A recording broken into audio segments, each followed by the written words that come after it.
15ই August জাতীয় শোক দিবস উপলক্ষে বাংলাদেশ আওয়ামী লীগ অস্ট্রিয়া গতকাল রাজধানী ভিয়েনায় সারাদিন ব্যাপী এক কর্মসূচি গ্রহণ করে। কর্মসূচির মধ্যে ছিল 15ই আগস্ট শহীদদের স্মরণে আলোচনা সভা, মিলাদ মাহফিল ও দোয়া। আলোচনা সভায় সভাপতিত্ব করেন সংগঠনের ভারপ্রাপ্ত সভাপতি খন্দকার হাফিজুর রহমান নাসিম।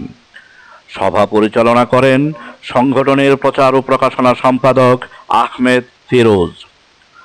আলোচনা সভায় সংগঠনের নেতৃবৃন্দ ছাড়াও ভিয়েনার সুধী সমাজ অংশ নেন।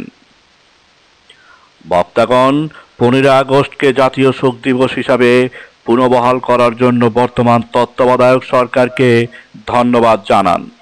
বক্তাগণ অবিলম্বে বঙ্গবন্ধু হত্যা মামলার রায় কার্যকরী করার জোর দাবি জানান এবং দলনেত্রী শেখ হাসিনার নিঃশর্ত স্থায়ী মুক্তি দাবি করেন।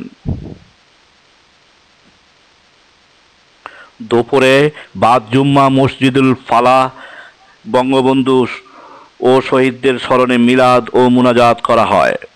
মুনাজাত পরিচালনা করেন মসজিদের ইমাম ও খতিব মাওলানা রফিকুল ইসলাম মাদানী।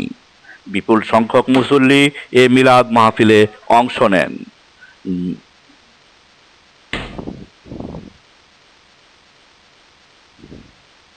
মিলাদ শেষে মুসল্লিদের মধ্যে তবারক বিতরণ করা হয়।